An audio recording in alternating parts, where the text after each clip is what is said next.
Hey, good morning, everybody. This is Sean Markinette, and today is 5-minute mornings, even though yesterday was about 15 minutes. Full disclosure, I often go over 5 minutes by at least 5 minutes. So maybe it still resonates that it's 5-minute mornings. Hey, listen, I want to talk to you today about something that is very meaningful to me, and it's a technique that you can actually use in your life to help rebalance yourself. Now, I know I like to talk about techniques all the time, and there's all these techniques I'm trying to teach you. And it seems like they all kind of do the same thing and that they help you master emotions. Now, the reason why I do that is because not every technique works the same for everyone.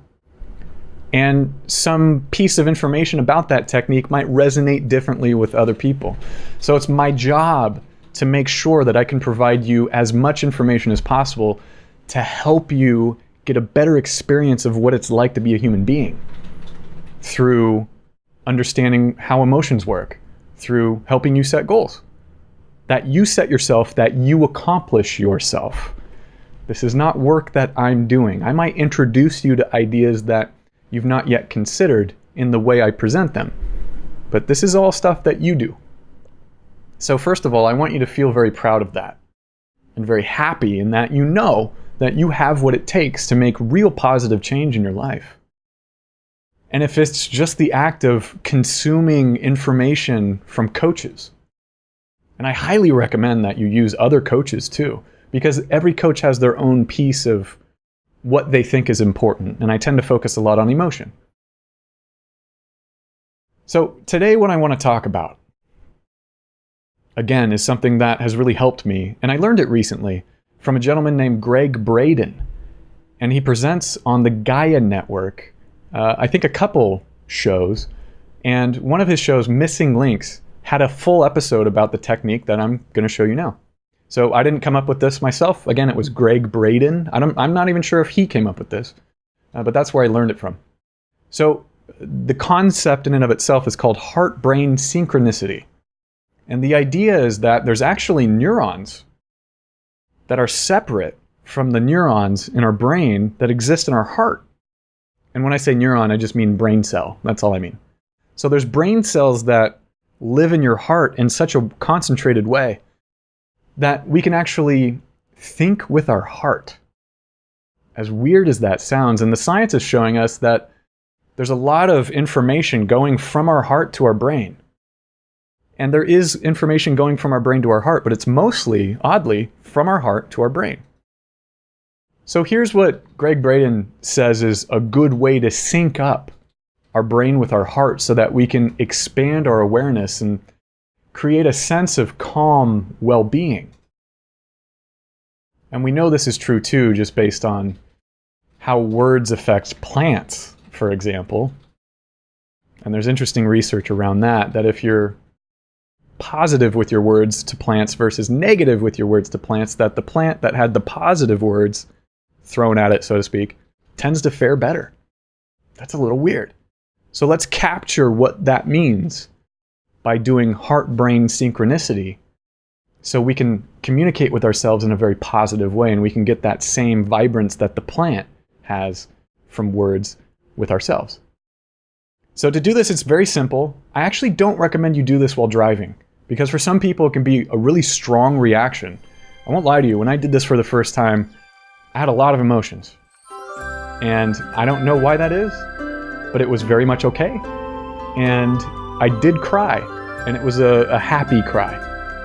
It's going to show up differently for all people, but I think that was because when you get in touch with your heart, a lot of very strong positive emotions exist there.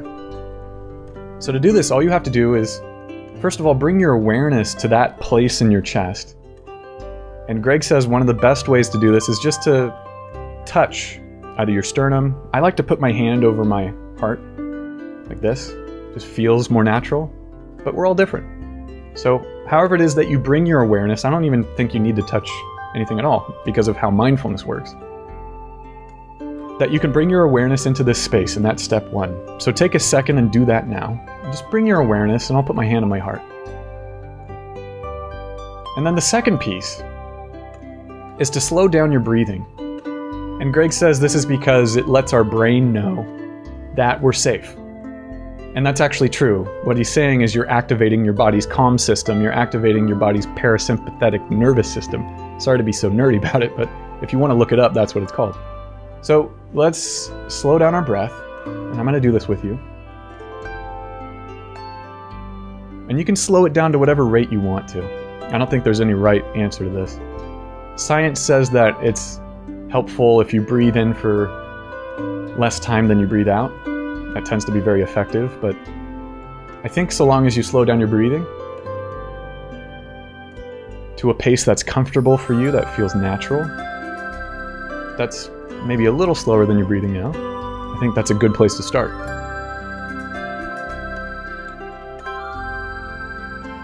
And then the third step, Greg says, is to get in touch with an emotion that's like gratitude. So it could be gratitude specifically, or you could call it thankful, being thankful. And you can do this by asking yourself a question: what is something that's happened in your life that maybe someone did for you, where they did not ask for anything in return, where it was a pure act of kindness? Can you search your memory and find a moment like that? Maybe it's just the fact of having parents and knowing that even if they're not here anymore, that they deeply care about you and they love you.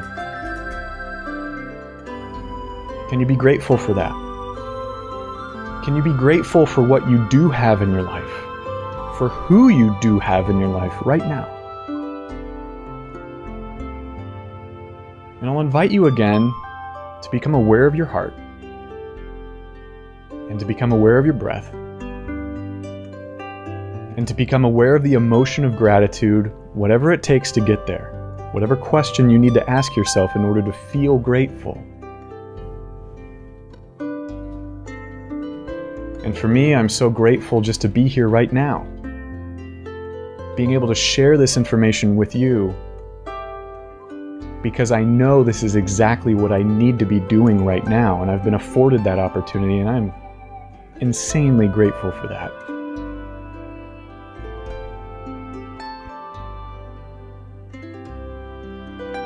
And I think it's fair to take a moment to thank maybe every single person you've ever met in your life, and to say thank you for the lessons that you've taught me, even if they've been painful. Because out of pain comes strength and knowledge.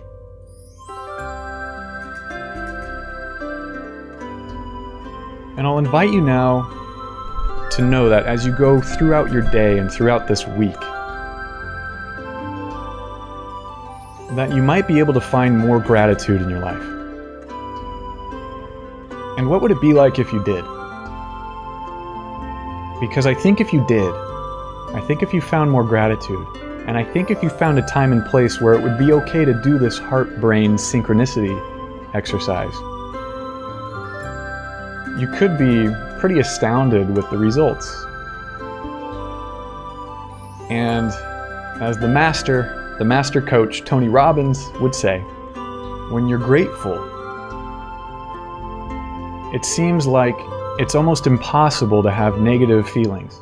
And I want you to try that out for yourself. I wonder if that's true for you. I wonder if you can become grateful.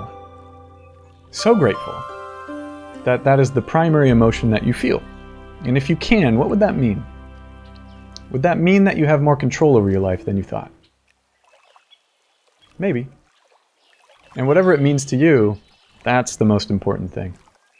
So I wish you this. I wish you gratitude. I wish you happiness. I wish you strength. I wish you love. I wish you courage in the days and weeks and months and years to come in your life. So thank you for being here, and I'll see you tomorrow.